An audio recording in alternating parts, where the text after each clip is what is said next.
This podcast is sponsored by nobody. Hey dudes, welcome to Splat from the Past, the only 80s themed horror sci-fi show where things can get totally radical. Now today, I will be welcoming back the gorgeous, the talented, the always lovely Sydney Penny, who you may remember from the New Gidget. And today we are going to nerd out on the entertainment of our youth, talking about film, television, and music from childhood. She's a decade older than me, so we will have a lot of point of reference. And we are also going to celebrate the 40th anniversary of Pale Rider, the 1985 classic Western she made with Clint Eastwood. And oh my God, I watched it again the other night. It'd been a long time since I watched it. It holds up. I mean, it is literally one of the best Westerns ever made and one of the best Westerns Clint ever made. I mean, it sounded like I was in a movie theater. It sounded so fresh, so crisp. You know, it was on Tubi when I listened to it, but it sounded like I was in the movie theater, just hearing those gunshots and the action. It just sounded so fresh, so raw. I mean, it was a great viewing experience to watch it again, and it's going to be great to talk to her again. I wonder if she's halfway done writing the sequel to her book that she promoted last year when she came on, and which was called A Place to Stay. So we will find out. So yeah, here is my new interview with Sydney Penny.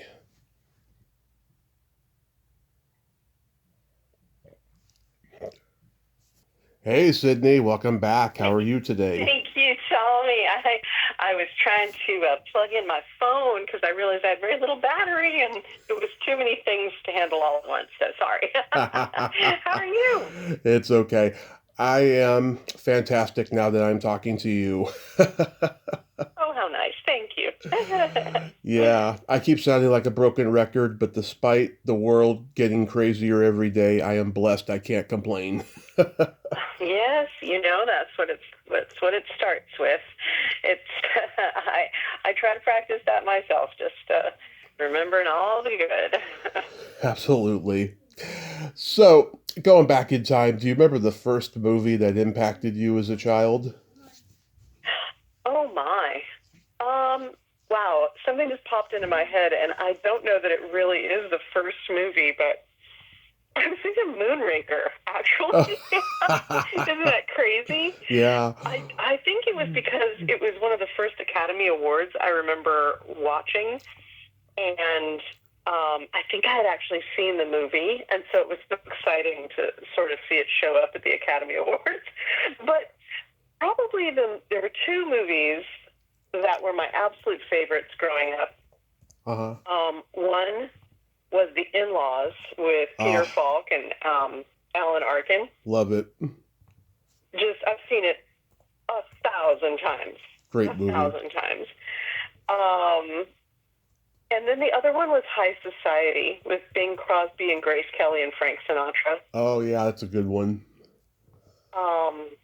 And so those are the two that really were there for me all the time. But it's so funny that Moonraker popped into my head. I don't know why. Wow. It was in space, and it seems so exciting. And for what was I, 7, 8, 9? I didn't even know that Moonraker even got Academy Awards. I thought that was the worst of the Roger Moore ones.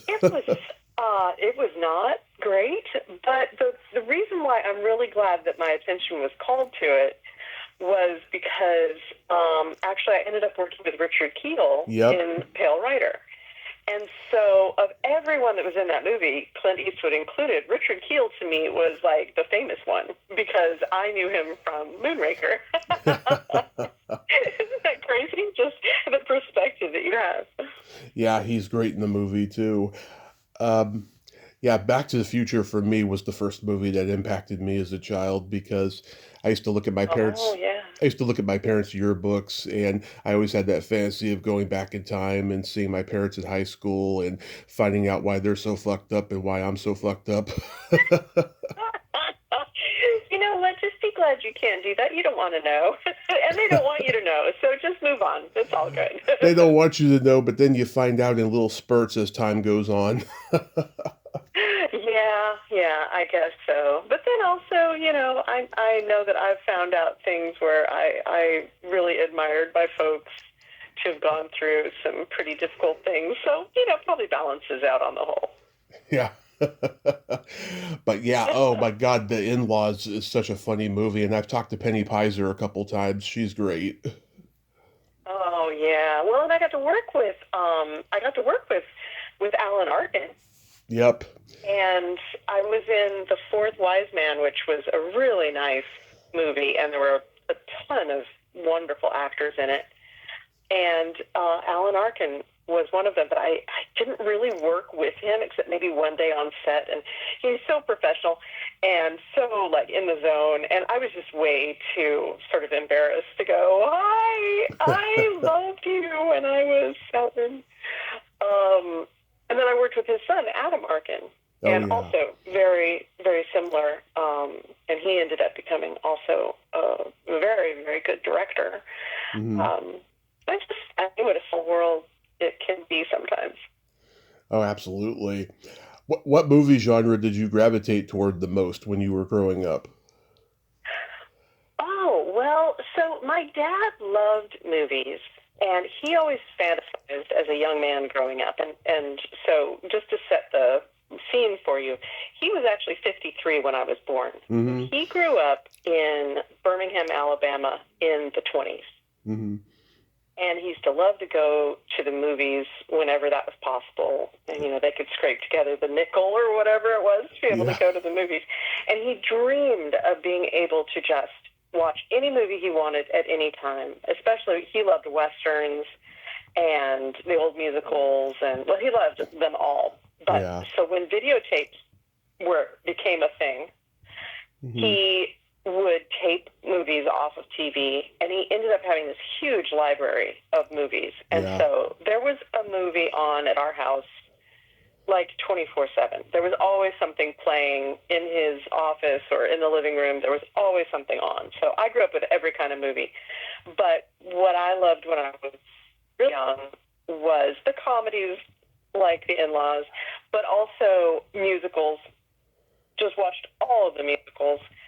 And then eventually in my teen years, I got into sort of more the adaptations of sort of literary classics. Mm-hmm. And just really loved, if I could find a great film noir, or some of just, anything with Tracy and Hepburn, anything with Cary Grant. Right. Me too. He was the epicenter of my, movie viewing there for a while. Me too. So, and now I've kind of gotten a little lazy. I will rarely sort of seek out a drama anymore, or anything that challenges me too much. I want to be amused. I want action and adventure. I can't wait for the next Mission Impossible to come out. I want to see things blow up. I want to see car chases. I've become, I would say, a middle-aged man. I don't know what happened.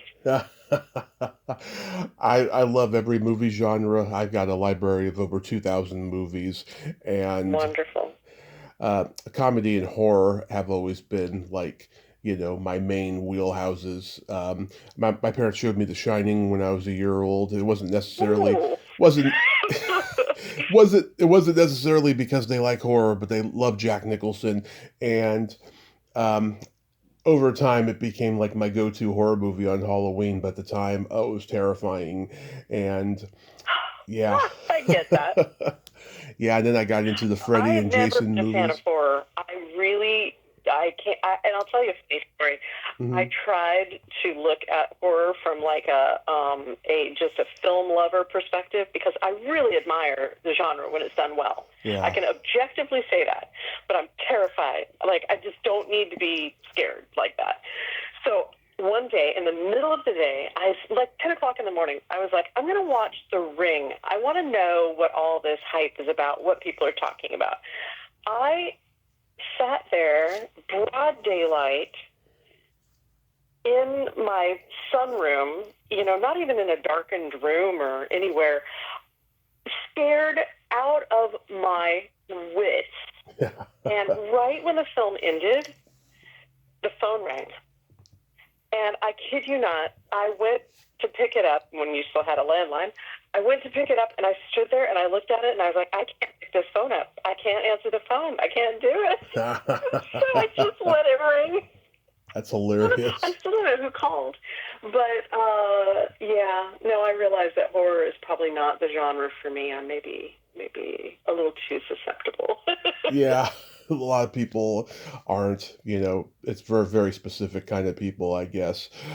But and that's good. That's why there's something for everybody. yeah.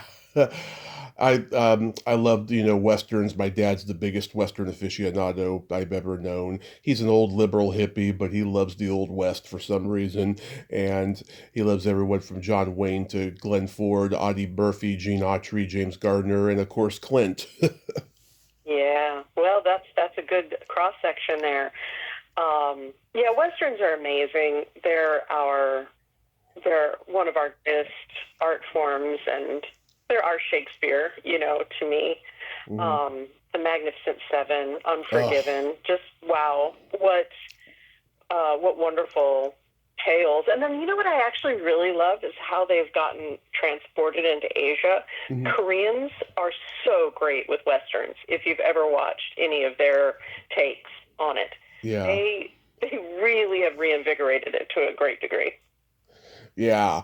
There's one called The Good, the Bad, and the Weird.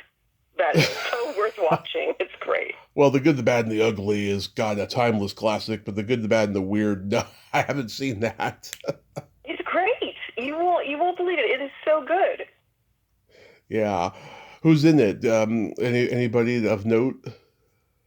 Well, I'm sorry to say that I am not really good at Korean actors.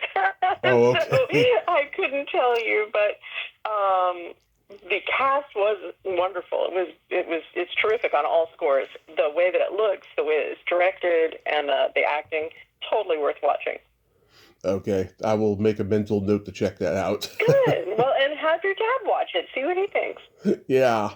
I mean, The Magnificent Seven, is based on the Seven Samurai, so... Yeah, so it kind of trades back and forth. Yeah, so it's kind of like a cross-genre thing. And I've heard like, Walter Hill, when he makes action movies, they're actually based on Westerns that he grew up watching, So that's the great thing about Westerns, is that you can tell any kind of story in them. You absolutely can. Really, Star Wars is a Western. It's just in space. Yeah. I know, and it's funny. I went back and watched Pale Rider the other night, and it's funny because Clint said at the time that was going to be his last Western. If he hadn't made The Unforgiven, Pale Rider would have been an acceptable finale to go out on the Western. Heck, the ones he made before that, Josie Wales and High Plains Drifter, those could have been the best final ones too, because he's just so damn good at making Westerns. He is, and I'm so glad that he continued, because every era needs its great Western. Yeah. And, Pale Rider was one of those in the 80s, Unforgiven in the 90s. The Magnificent Seven, the remake of it was so amazing, the 2010s, I suppose that was. Mm-hmm. But, he's kept on doing Westerns, because Westerns are really like fables. And I think that's probably why he was drawn to things like El Camino. Yeah. It's a very similar kind of tale. He's that guy, the only one who can really do the thing that needs to be done, and in a very particular adversarial environment. So, for all those movies that he's done, you can see how the Western archetypes, he still let them live in other forms in his dramas. Right. And God, just the way he plays that mysterious stranger that comes to town, in his Westerns, it's just, oh my God, nobody else can do it. No, he's I wonder what it's got to be like to just in like doing your career, and playing roles and finding things that really appealed to you. Kind of the luxury of that, for one thing. That's pretty amazing to say, like, no, I don't want to do that role. Most actors are like, I'll do anything. I'll play a dancing donut. I don't care. Yeah. But then to turn around in one day and realize that you are as iconic as the roles that you played. Yeah. It's really amazing. He's just amazing. There really aren't many. There have never been many Clint Eastwoods. No. The beautiful snowy scenery of Idaho was just gorgeous. It must have been freezing over there. It really wasn't that bad. It was pretty dry. It's up in the higher elevations. It was chilly. It was plenty chilly, but I fell in love with that area, and I ever since then have said I want to go back. And one of the things that I really wanted to do is I wanted to go fly fishing. And so for I don't know how many decades, we don't need to really add them up. I sat there and I was like, one of these days I'm going to go back to Sun Valley and go. I'm gonna go in the fall when it's so beautiful, or late summer or whatever, and I'm gonna go fly fishing. I'm gonna learn how to do it. Well, I just couldn't wait any longer, so I ended up going in the mountains of North Carolina, which is equally stupefyingly beautiful. Yeah. But I'm proud to say that I have caught a few fish. So that's good, at least. If I ever do go back to Sun Valley, I will know what I'm doing. I love Michael Moriarty's performance in the movie. He's always playing characters that border on cuckoo, but in this he's very sweet and endearing, And I love it when Keel gets redemption when he attempts to save you from Chris Penn until Clint shows up. I just think it's just wonderful acting. I do too, and you bring up something that I think has disappeared from current filmmaking, and I really find it sort of sad. They've gone whole hog on the anti-hero. The idea that somebody is just flat out unredeemable, but this is his story. Yes. So many of those, but I'm exhausted with it. I have no interest anymore. I'm like, I want real heroes. I don't want apologetic heroes. I don't want anti-heroes. I want people who actually intentionally get it right, and then have some problems and sort it out, and then in the end they win. I want that. I'm just tired of all the other baloney existentialist whining. Sorry, that's my dog. He has a comment too. That's okay. So there's a whole thing about Richard Keel's character having that moment. It gave you a chance to see that people aren't 100% bad or good, or maybe they're just in a situation where this is who they have to work for, but who they really are is something else. And that subtlety is just, that's really, I think, what we should explore more of. Right. Because it's so easy to write people off if you think, oh, no, that's just a bad person because they're adjacent to bad people, or they can never change, or they can never grow. Yeah. And so we tend to just so easily cancel or write people off. And I think we have to work to find that story and the opportunities to think differently about people. I know. You know what I saw the other day? They were advertising that they were excluding Richard Dreyfuss from the Bewitched complete series Blu-ray when they had the documentary about the famous guest stars. They excluded Richard Dreyfuss because of controversial statements he's made. I'm like, oh my God, that is just dumb. Yeah. It's the moment in time that people are standing in that just seems to be making too much noise. I really think that if we could transport ourselves maybe 20 years in the future and just say, look, at this point, everybody will have broken bread together. It'll be cool. Don't just get stunned by the moment. Exactly. There's just so much noise, isn't there? There is. Oh my God. I know that you've posted about being a baseball fan. Are there any baseball movies you like? Baseball movies? Oh, well, of course. you got to start at Bull Durham. Yeah. Well, I suppose you have to start at Pride of the Yankees. And oh my gosh, Field of Dreams and 8 Men Out, and I really liked Fever Pitch. I think that was kind of a charming romantic comedy. Mm-hmm. And I loved Moneyball. And it's really funny. I resisted watching it because I really hated the idea that baseball was being sort of manipulated by facts and figures. To me, it's a more ethereal sport that had managed to push back against the machines, I guess. It was still prone to human error and just these crazy shapes of the ballparks and the bounce of the ball. And I love that because it reminds us of that we're not in control, and that sometimes you're the windshield and sometimes you're the bug. Thank you, Dire Straits. But I really enjoyed Moneyball. It was very touching, and it wasn't at all sort of what I expected. And I literally caught on to it 10 years after it came out or something. I was not resistant to the concept. Major League holds a special place in my heart because Dennis Haysbert, the Voodoo Man, he grew up with my mom. They've known each other since they were in kindergarten, and they were in the same graduating class at San Mateo High School. And I have a picture with him when I was 5. He came to one of my mom's reunions, and I had no idea who he was except for in his yearbook picture and stuff. And then Major League came out the following spring, and he had just got done filming it when I met him. And it's always had a special place in my heart.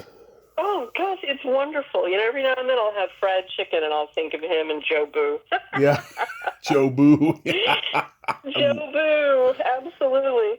What an absolutely great movie. It's the first one. I will say after that, they probably should have maybe just...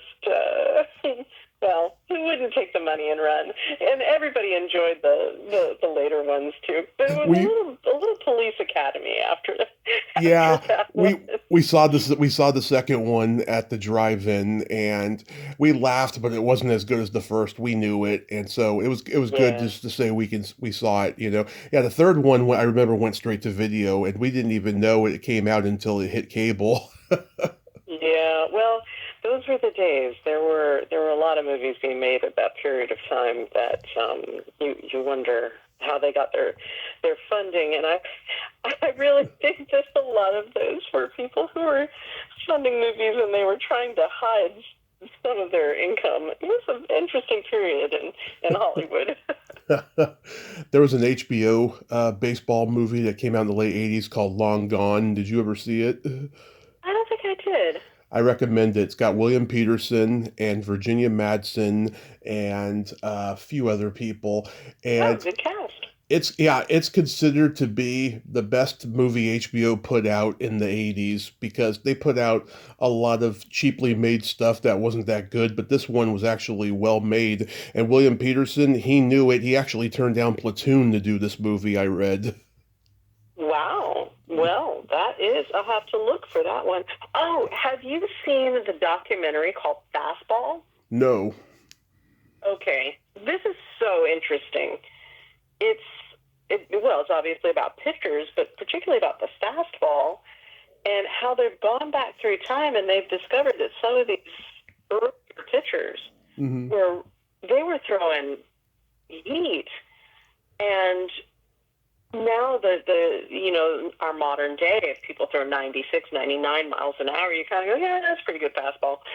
But they have determined that some of these earlier pitchers back in like the 40s were throwing, probably in the 90s at that time, but they couldn't really gauge it the same way. Yeah. And not only that, but they were pitching, like 3 days in a row and complete games, which of course they'd never do with, a major leaguer now, except maybe Ohtani. Yeah. But it's a really good documentary. Oh, speaking of documentaries, The Battered Bastards of Baseball. Have you seen that one? No, I haven't seen any baseball documentaries. I should, though. I mean, if you're saying that they're good, I'll check them out. Well, these two I can tell you are absolutely great. Really, really enjoyed both of them. Hmm. Did you have any movie star crushes growing up? Well, obviously Cary Grant. Same here. he was tall, dark, and handsome. Who else? There were a few along the ways, and I look back now and you wonder, is it because the actor was so appealing, or did I just love the role they were playing? And it's hard to separate sometimes. For me, it was definitely Cary Grant himself. My mom had a paperback book, and it had all these beautiful black and white pictures of him in it, and that's where the seed was planted for me. And like I used to take dates to the Stanford movie theater in Palo Alto, where they would show, classic movies of his, like The Philadelphia Story and Sure. Only Angels Have Wings and stuff like that. Yeah, and yeah, he's always been a big one for me. Natalie Wood is another. My dad had a huge crush on her growing up, and so it kind of, the apple fell from the tree in that instance. Well, she was so much fun, like in The Great Race. Yeah. Oh, that's the one my dad saw. He saw that at the drive-in, and that's where the crush began. And yeah, I love her in West Side Story and Rebel Without a Cause, and God, so many great Well, do movies. you know the story about Rebel Without a Cause? When they found out that they were going to be, they were all kind of friends, and that they were going to be cast role, that she was so excited. Mm-hmm. She told her, she was like, I'm going to take a bath in champagne. Yes, I know that story. Do you know that? Yep. Apparently sitting down in a large quantity of champagne is actually not very comfortable. No, So, no. apparently she shot right back up out of that bath pretty fast. I'll tell you, Sydney, I have a dozen stories like that in my brain in show business, and when I tell them, people are like, "Are you serious?" Because my sense of humor is very body, and I'm always telling body jokes and body stories and stuff. And I'm like, "No, this actually happened. I'm not making it up." No, that one's real. That one's real. Back you up on that. Yeah, exactly. I had a couple books about her, and at least one of those had that story. That's where I read it. It was her and Dennis Hopper. They were like, they were like friends with benefits. That's right. It was Dennis Hopper. Oh, how funny. That's right. I'd forgotten. They had like a friends with benefits relationship, and so yeah, they were just like, yeah, let's celebrate. And then that happened, and so she had to go to the hospital. Oh my. Well, I've never really had an inclination to have a champagne bath, but Yeah. After I heard that story, I was like, oh, that one's definitely not on the list. Yeah, it was definitely an orgy in their mind. Um, So crazy. yeah, and of course I had crushes on lots of '80s movie actresses that I've interviewed and met, like yourself. Oh, well, that's sweet. Of Yeah, course. it was a second era of glamour, the 80s. Hmm. Kind of all of the hair and the makeup, and the bright eyes and the shiny teeth were back. Which we traded all that for sort of flannel and boyfriend jeans in the 90s, and that we all had the same haircut. Yeah. But that's funny how every era just speaks to a different need. Yeah. Did you go to the drive-in a lot? We had one where I grew up. I grew up in Chatsworth, California. Right. And so we had a drive-in in, I guess it was sort of Northridge or Canoga Park, somewhere like that. And I went a couple of times, but then it closed down, like, when I was still pretty young. So I never really got to enjoy it the way you might as, like, teenagers, when you can drive yourself. So if we were going, it would have been a family event, and Yeah. I don't think we did that very often. My parents started taking me when I was 2. They took me to see Weird Science and Rambo 2 the first time, and I kind of remember it because, I'm a believer in you always remember your destiny, and you don't know it's your destiny until hindsight. And Yeah, no, I get that. I get that. I'm so glad for you because ours was basically turned into a swap meet. oh, we don't even know what ours was turned into. We went to one that my dad went to in the '60s, and there was like a little pond there where you could go fishing. My dad and I used to go fishing over there and stuff. But that's all there is now. There's nothing else there. Like all the screens are gone, the snack bar's gone. All it is a memory. It's like the Stone Age now. Yeah, yeah, gosh, I really think that somebody who's smart Hmm. will bring back drive-in movie theaters Hmm. and video rentals Yeah. because it's not about like, I mean, walking around Blockbuster was the coolest thing on a Friday evening. Right. You'd kind of go like, oh, we got to get 2 or 3 movies so we can last through Sunday, and we'll bring them back on Monday. And it wasn't about that movie, really. It was about walking through this sort of library of stories.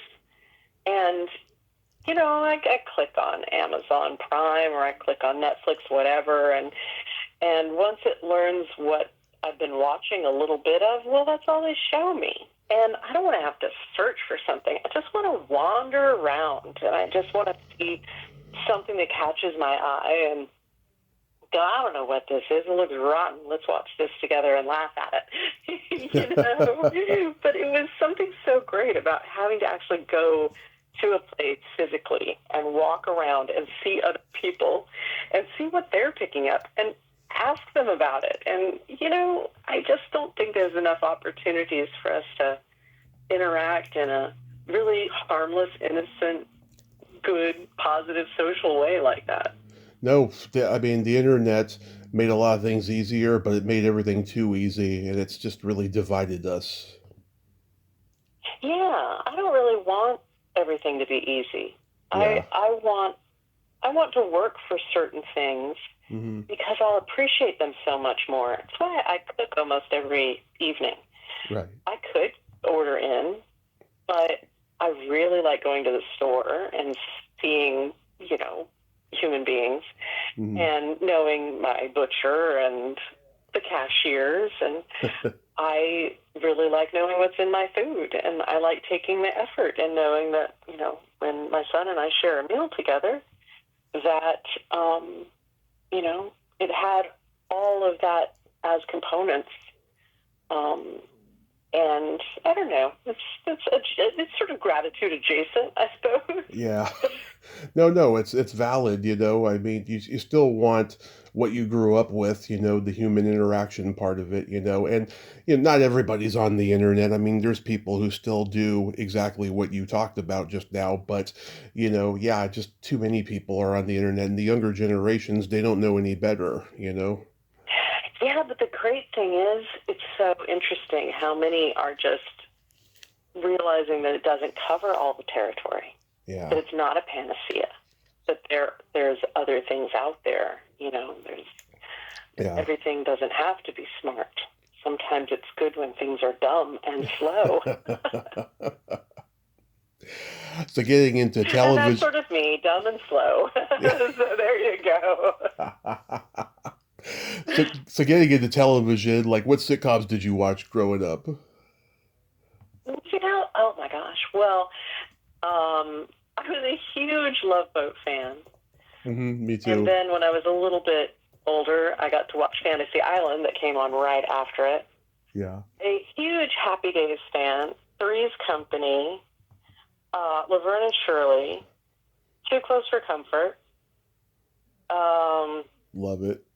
that took up at least 2 or 3 nights of my week there. But those are my kind of sitcoms. Oh, they were all so good. I'm born in '83, so I got to see a lot of those shows, in syndication later. I didn't see Fantasy Island until as of late. Oh my God, that show is a little creepy, I'll tell you, because when you're watching Mr. Rourke, like, explain the rules to a new person about their fantasy and what it's going to entail, you can't help but think to yourself, God, this is like a plain sight 101 class on how to groom young, vulnerable actors in Hollywood. you know? You know, it really was pretty darn creepy. Yeah, Yeah, well, I guess that's true. yeah. I haven't watched it in all these years, but I'm sure when I was watching it, like how old was I? I was so young. I was like, ooh, tropical plants, ocean, Hervé Villachez. He's funny. Yeah. Yeah, I don't know. I'm trying to think what other sitcoms. Those seem to take up a lot of my, like I said, my Tuesday and Saturday nights were pretty well taken care of there. Uh, there were a lot of things on when you were young that I kind of aged out of. Like, Yeah. I was too old for Full House. I was too old for, I don't know. What were some of the other ones? Oh, Family Matters. I did watch Growing Pains, and I watched. Yep. Family Ties. Mm. Yeah, Family Ties. Yeah, and what was Valerie Harper had the Hogan family. right? Yeah, and there were some that I remember watching. Gosh, what was it? What was the one with that Valerie Bertinelli was in? One Day at a Time. One Day at a Time. I had That one I had was a huge a million years ago, and I just remember the buzzer. This is Carl Fenya, Doorman. I had a huge crush on Mackenzie Phillips. Still do. Oh yeah, she was super. She was super. Yeah, No, there were so many good sitcoms during that era. there were. Yeah, I loved Three's Company and Mork and Mindy, Laverne and Shirley. Oh my gosh, Mork and Mindy, of course. Oh, how did I forget that? Yeah. Robin, God, he was such a genius. Yeah, give me And a. Jonathan Winters. Robin Williams learned so much from Jonathan Winters because I had a friend who was a writer on that show, very young writer at the time, Uh, and he was very good friends with Jonathan Winters. And Robin just learned so much from him, and you can kind of see the similarities in their comedy.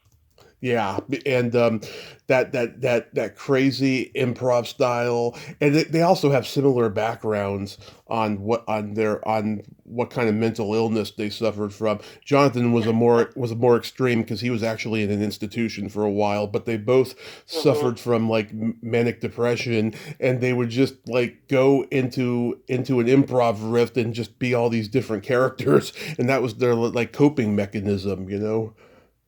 I know, what an amazing fruit of a truly difficult situation. Yeah. And then they shared it with all of us. I mean, Yeah. how brave is that? Yeah, well, it was funny, so that's why they shared it. Yeah, Yeah, well, that's fine. I'm thrilled that we were part of the process because what a benefit! Wow. did you watch the Kroft Brothers shows? No. Uh-uh. Yeah, there's Land of the Lost, the Boogaloo, Sigmund, the Sea Monsters.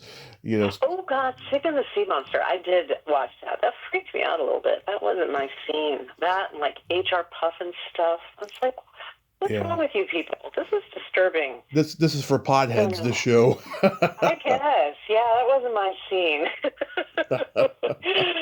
Oh no, I grew up on, Sesame Sesame Street, but I really like the Electric Company, and I loved Mr. Rogers, except for that puppet, that Queenie puppet. She was kind of strange, but the rest of it I Ooh, loved.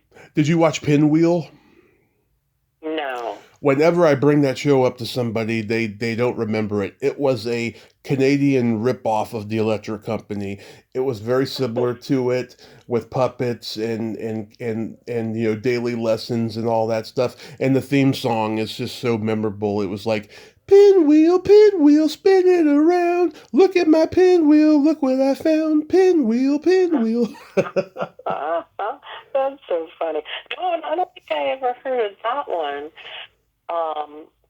What did we have? We had something. Well, I can't remember the name of it now. It was really popular, and this is for little kids. And Mr. Green Jeans was on it. Oh, Captain Kangaroo. Captain Kangaroo. Yep. Yeah. Oh, Yep, Captain Kangaroo. There was a lot of sadness behind the scenes of that show. Like Mr. Green Jeans was like a depressant, and like Captain Kangaroo, Bob Keeshan. I don't know. I think he got just so tired of being like recognized as Captain Kangaroo after a while. Oh, it was hard. I think children's television is probably one of the more difficult. Oh, and Romper Room. Do you remember Romper Room? Oh yes, we had a revival of it when I was a kid. We had this black lady, Miss Sharon, who I had a crush on. I remember one time she was doing an episode where she was teaching the kids how to paint with their feet, and I was hoping that she was going to get barefoot and demonstrate, but she never did. I was like, "Damn it, Miss Sharon!" Oh, that is a weird segment, I have to say. I wonder who greenlit that one. I don't know. I don't know. This was the 90s, so I have no idea. Oh, well, yeah. I don't know. Yeah. Yeah, Robert was interesting. I thought it was a little creepy how she looked into this mirror and she saw people in the audience. There's Sydney, there's Tommy. Yeah, I know. Well, and if your name is Tommy or Jamie or Johnny or Sally, good for you. I just sat there. This is like the early cynicism. I was like, you're never going to say Sydney. Never going to happen. Not any chance. I'm not going to say it. And I never did. Because no one was named Sydney in the 70s, the 80s.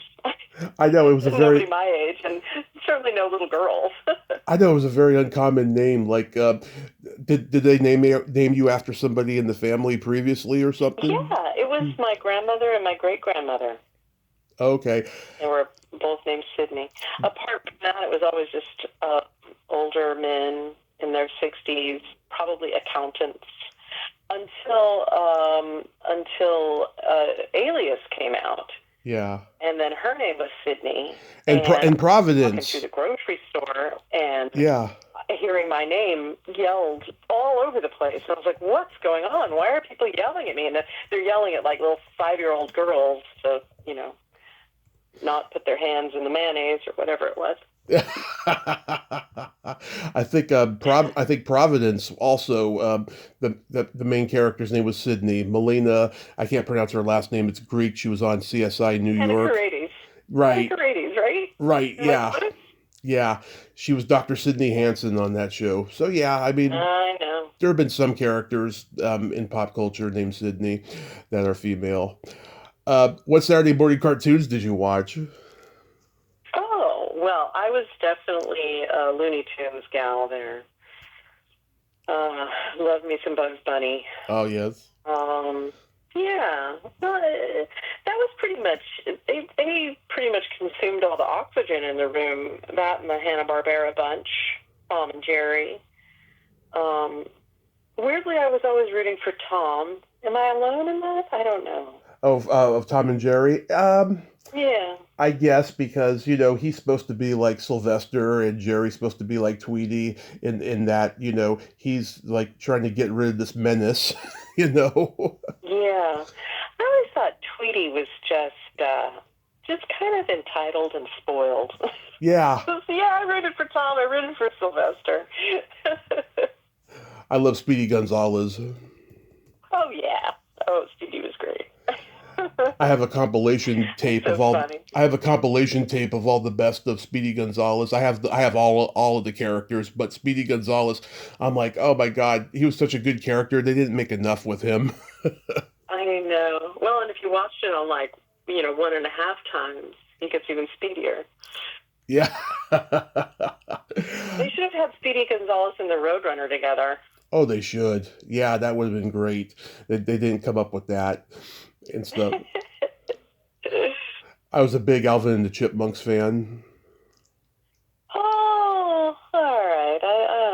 think we're parting company here. Why? I can handle a song or two, maybe at Christmas. Apart from that, I don't know. Just, I think the sped up recording to make the voices high, it creeps me out. I don't know. Do you remember a show called Kids Video? No. It was a short-lived show on Saturday mornings on NBC around 84, 85. It was a show about a kid rock band who turns into a cartoon every week. They turn into a cartoon for most of the episode, and they go on an adventure. And Robbie Rist, who played Cousin Oliver on the Brady Bunch, he did a voice for it. And a couple other people I've interviewed, I remember. And whenever I bring the show up to anybody, they never remember it. I was like, it was a very memorable, short-lived show, I think. Oh, well, sometimes shows were just too good for their own good. Yeah. They didn't get the traction they needed, even though they were great. And that had so much to do with just the moment or the competition or the publicity. Like Misfits of Science. Do you remember Kids Are People Too? Oh, yeah, I remember that. Because it was like a spin-off of Real People. Mm-hmm. I don't think you were born, probably. No, but I know about when those were on. I know about it. Really cool shows, actually. They were people who just did interesting things, which is what Real People was. And then Kids Are People Too was kind of like the same thing. Like, here are kids that do interesting things, and they could be tap dancers or, whatever their interest may be. They rode horses, or they painted, or they walked 1,000 miles for charity, or whatever it was. So I think that was a really good show. They should bring that back. It's kind of like when Letterman did the stupid human tricks or stupid pet tricks thing. Yeah. I guess he was making fun of those shows. And I always thought, I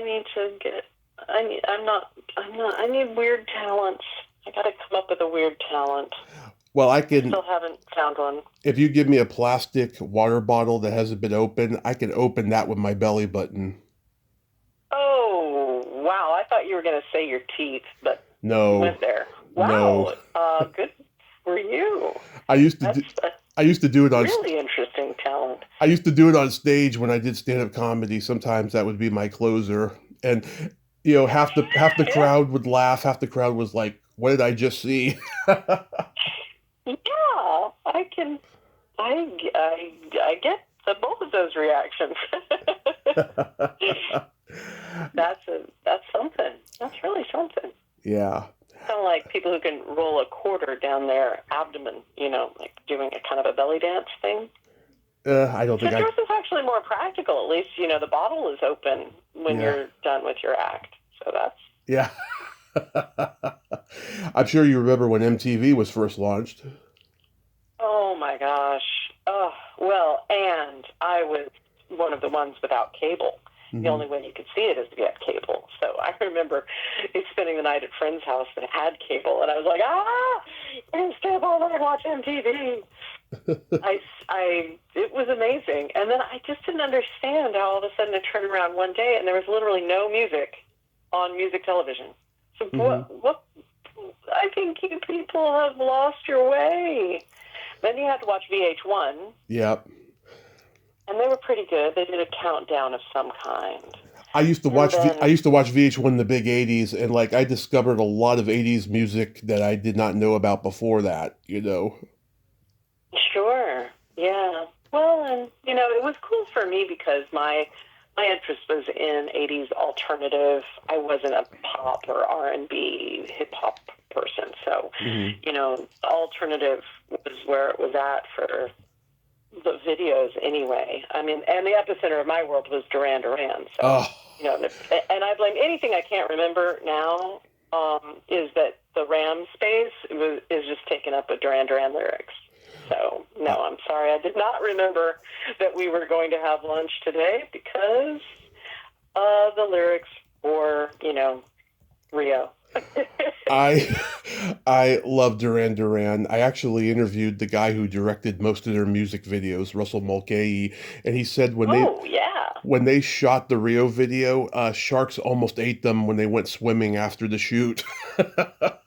Oh my gosh, that must have been something when they went and did all those videos kind of in a, I mean, who was it? Was it Roger or Andy that ended up getting food poisoning or typhoid or something horrible on that shoot?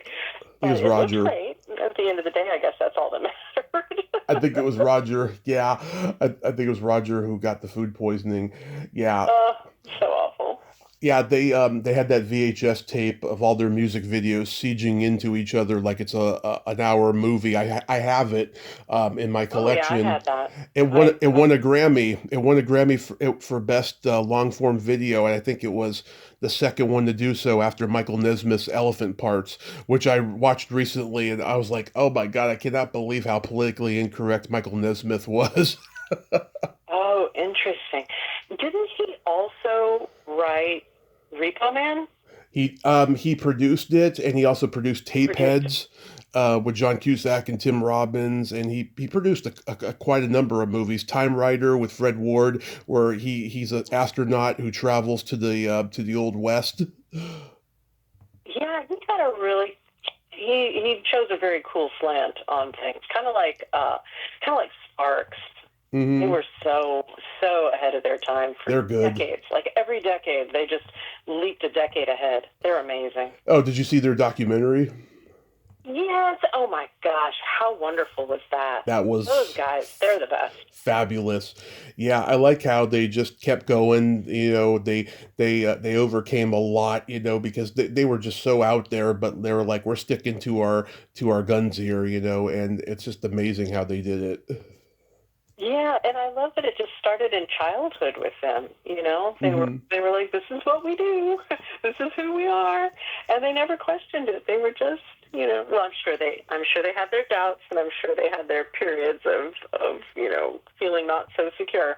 But I'm so glad they stuck with it. They're just really inspirational. Very inspirational. Do you have any go-to like holiday specials that you watch to this day?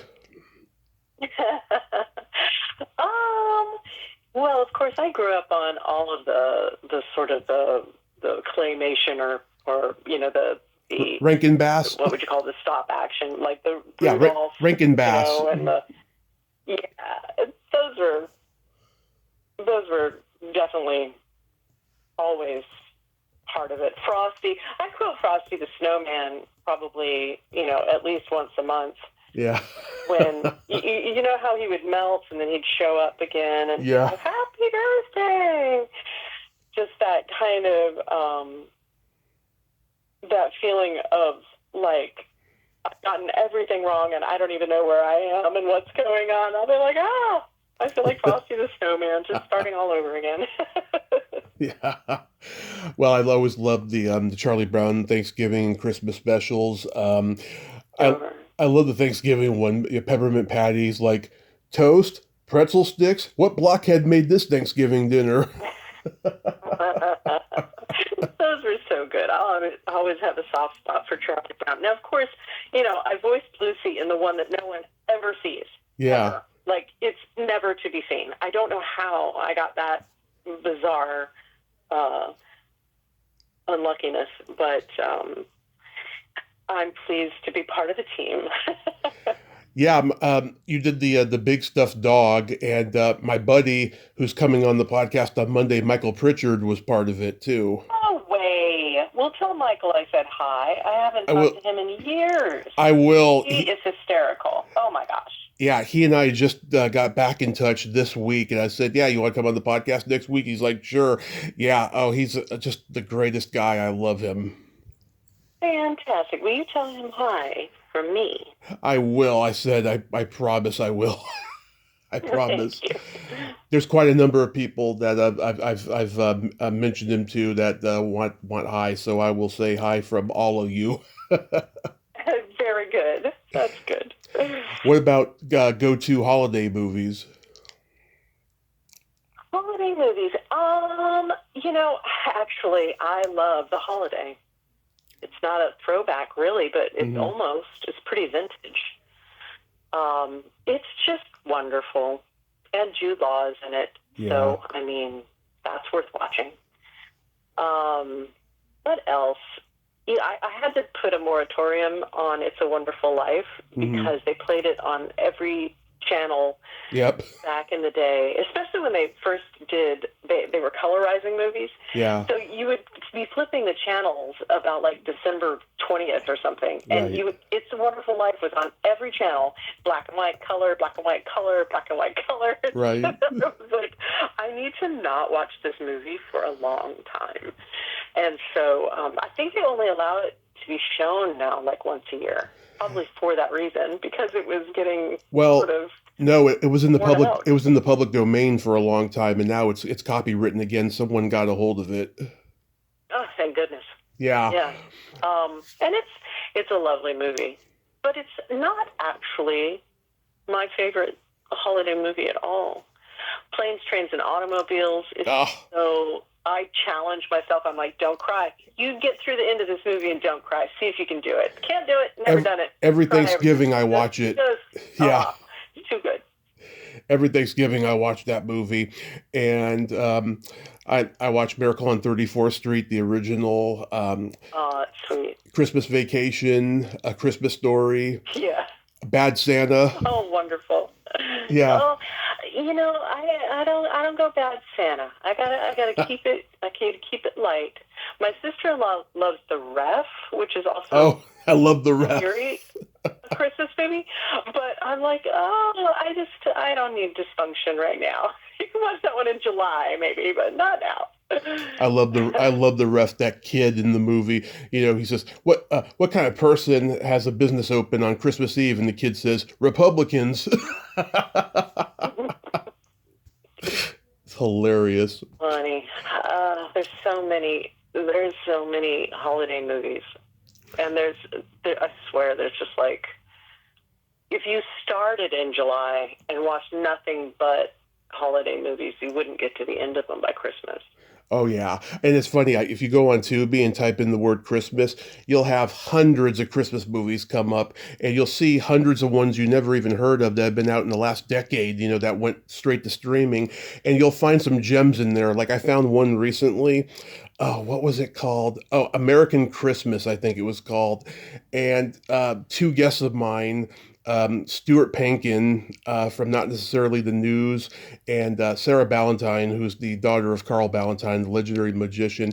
They play a swinger couple who lives next door to this family, and they keep going to their house, and every time they see new people come over, they just, you know, knock on the door and go, "Hey, anybody want to have fun with us?" And they're like, "Nope." And then they tell them to go back home. They close the door on their faces, and then it's a dysfunctional household, and then you see, like, you know, everyone fighting and stuff. I think it was called American Christmas. That's one I recommend. Well, that sounds like a interesting neighborhood. Yeah. Oh. So do you remember, going into music, do you remember the first album you were given or you bought with your own money? Oh, that's a good one. Actually, it was probably Hooked on Phonics. Or no, it wasn't Hooked on Phonics. It was Hooked on the classics. Mm-hmm. The Delphonics. Isn't that crazy? Yeah. It was, like the disco version of Mozart and Bach and Beethoven. And then when I started buying my own albums, it really would have been like, singles, 45s and 33 and a thirds. And, at that point it was, Duran Duran and finding like the latest imports from Japan or from England. And I remember I had a set of Beach Boys, and I was really into big band swing music too, so I had a whole collection of that stuff. Kind of all over the place. Yeah. I mean, my dad had a rock band when I was a kid, and he had everything on vinyl. Beatles, Beach Boys, Rolling Stones, Carole King's Tapestry. Him and my mom are very big Rod Stewart fans. Oh, Rod the Bod. One of the early videos, his video for Infatuation, very worth watching again. Yep, the black and white video. It explains why he had the reputation he did. Yeah, I remember. Yeah, and it played at the beginning of that John Cusack movie, The Sure Thing. Oh gosh, sure. Oh man, now that's that's back in the day. Do you remember your first concert? My first concert. Well, I, I, I'm trying to think. In fact, I'm starting to sound like a broken record, but it may have been Duran Duran at the Forum in Los Angeles. Wow. In 1985, 4 or 5. Yep. And around the same era, just a little bit later, I remember seeing David Bowie and Susie and the Banshees open for him at, where was it? Angel Stadium? I love Susie and the Banshees. Yeah, those are some pretty great shows. I saw the Monkees. I didn't go to a lot of concerts, but the ones I did go to were kind of awesome. I saw Prince twice accidentally. Ooh. I didn't sort of know I was going to either show, and people were like, "Hey, we got tickets. You want to go?" I was like, okay. I saw him in France, and I saw him in Canada. Wow. Amazing. One of the most amazing performers imaginable. I saw Todd Rundgren accidentally about 9 years ago. I knew the concert was happening. I had dinner with myself, and then I'm walking by the venue, and I know the guy outside who was working there, and I'm talking to him, and he's like, "Hey, you want to come in and see the show? I can get you in." I'm like, "Sure." So I went, and I was like, "God, Todd Rundgren is a showman." I mean, he had the whole crowd going gaga for him. Good for him. That's awesome. It's so cool. I like to see random concerts, and I don't mind going by myself. Mm-hmm. I remember going, and when I was working in Montreal during the summer, they have so many wonderful things going on there, all these different festivals, and they had an African music festival, and so I remember going to a show for Youssor N'Dour, and just went all by myself and just loved, the music was great. I danced through the whole thing. Yeah. One of my first concerts was the Monkees. They were playing at Candlestick Park before San Francisco Giants game. And so me, my dad, and my uncle, we went. It was me and my uncle's birthday time. So we all went, and they did all the hits, and then they drove off the field in a Cadillac. It was priceless. That's pretty sweet. They were great. Yeah, and then They were really great. Mickey's doing a 60th anniversary of the Monkees tour by himself next year, and his sister, who I've interviewed, is going to be joining because she sings with them sometimes. Right on. That'll be a cool thing to see. Yeah. I watched their show.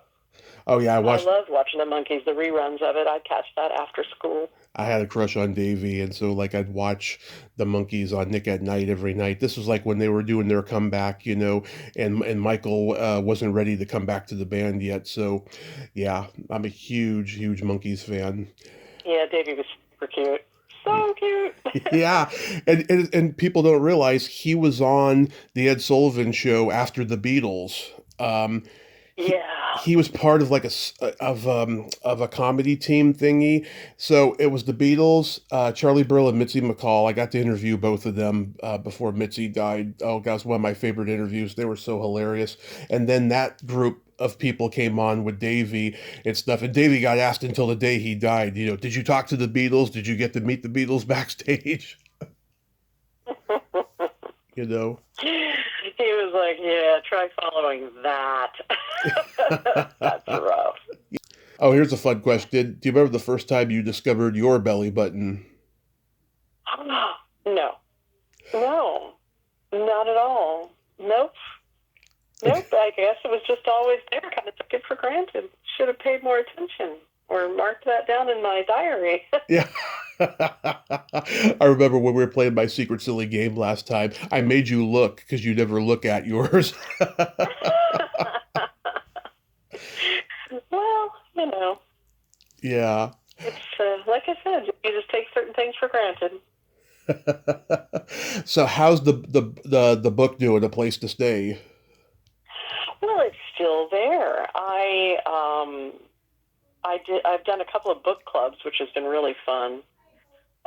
Just hearing what people enjoy about the story and the different characters, and it's kind of getting me a little fired up because I want to write the sequel. Mm-hmm. But it's a lot of work and a lot of focus, and I'm not quite there yet. But I think those Amelia Island will, well, not Amelia, Aurelia. It's really based on sort of like Amelia Island, which in my world is Aurelia.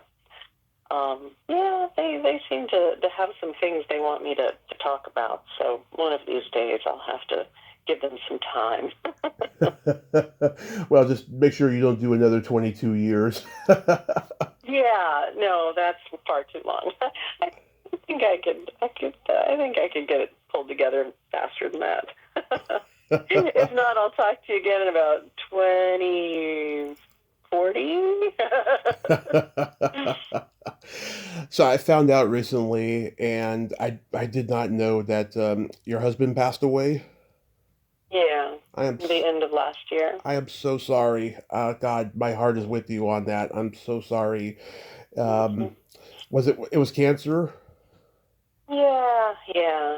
God. And, no, not all that different from what a lot of people experience. But you just, there's no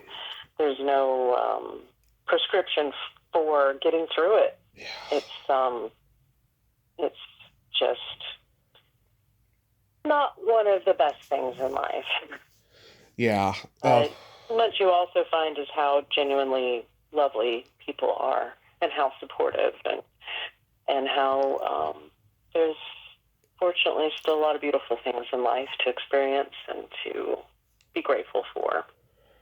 Yeah, I mean, you really find out who your true friends are when you're in dire need that way. It's interesting how that works, But it's been a sad year. I mean, we lost Jilly Jacobson recently. Mm. Oh, yeah. Yeah. Yes, I would definitely say this has not been one of my favorite years. And yet, as I said, there have been really, really beautiful moments, and I would never take any time in my life and say I wish I hadn't lived through it. So without the rain, you don't get the flowers, and without the sour, you don't appreciate the sweet. But you still would wish things were otherwise. Yeah. Are you still running Jesters? Yeah, I am, and it's a lot of fun actually. We'll talk about being with people, my staff, the customers. I've just had so many great people walk through those doors. It really is every day has something really delightful and interesting that happens. It's been a really good experience. Yeah. What are some of your recommendations on the menu? Well, I mean, it all depends if you're going sweet or savory. We sort of do brunch all day. So, if you want a waffle or one of our Benedicts or quiche. I like our Monsieur and Madame, kind of like the French croque monsieur that we do. It's all good. You really can't go wrong. I'm a big waffle person. I would mostly Here you go, then. I would most likely to try the waffle. I love waffles. How about with Nutella and banana? It's pretty good that way. Never tried it like that. I could give it a try. All right. Do you have biscuits and gravy? No, we don't. And it's disappointing to me because I really, really do love good biscuits and gravy. And I kind of thought about it. I was like, maybe I need to do this. We did for a little while. But, yeah, I don't know. Maybe I'll bring it back. Yeah, maybe that's like a new item menu you could try next year, because it's one of the comfort food classics on so many menus across the country. Oh, gosh, I know. Well, maybe I'll just do it just for me. I don't care if anybody else orders it. Did you get to have a phone call with Lily? No, gosh, no, I haven't. Oh, I don't know where the time goes. I need to get up with her. Yeah. Oh my God. I enjoyed talking to her this summer. You know, it was worth the long wait that we took, and she's just such a lovely person. And she was laughing at just she couldn't believe how knowledgeable I was, and she's like, "Oh God, I've never been asked that before. That's so awesome and stuff." And I was like, "Oh God, I'm glad that she's enjoying this talk." Oh, that's so good. Well, she's so talented and funny. Oh my gosh, so funny too. Very funny, yeah, just like her mother. Yeah, Lotus. But it was my pleasure to get you guys connected. Hopefully you'll have a phone call soon. I'll tell you, I have connected so many people who lost touch years ago. It warms my heart that I can be a connector. I'm also a good matchmaker, but sadly, I've always made the wrong decisions in my own dating life. Oh, well, I think sometimes having a perspective on your own life is much harder. So don't beat yourself up about it. Thank you, Sydney. That's very nice of you. And and like last time, I have a funny joke for you. Okay, I'm Okay. ready. You know the difference between a golf ball and a G spot? No. A man rather spend What is 20 the difference? a man rather spend 20 minutes looking for a golf ball. Oh, God.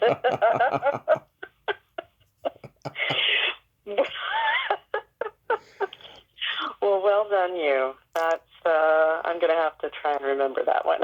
Yeah. That's one you can tell the girlfriends, because Sure. I remember because last time One of my anti-superpowers is that I can't remember jokes. really, yeah. So I need to go right now and write that down so I don't forget, because that was really a good one. Yeah, because last time you were like the best jokes are the ones that are rooted in reality. I was like, okay, what's a realistic one I can tell her? And I thought of that one. And I still say the best jokes are the ones rooted in reality. Sydney, I love you. Thank you so much for coming back on and nerding out today. Thank you. My pleasure. This was really fun. I'm going to have to go and dig out some of these things that we have discussed and watch them again and listen to them again. Really good stuff. Yes, I love going back into the Wayback Machine with you, and I hope you have a happy holiday season. Be safe, and we'll talk again. Thank you. You too. Okay. Happy holidays. Thank you. Bye. Bye-bye. Bye-bye. Well, there you have it. Sydney Penny. Ain't she a sweetheart? Oh my God. I just love her and adore her. And, she's been staying strong, after losing her husband, but she's an amazing, strong person. And that was a great conversation. Oh my God. I just think it was just hilarious, some of the things we came up with. Well, until next time, this is Tommy Throwback Kovac saying, there's no shame in living in the past because the present sucks. Liar, dudes!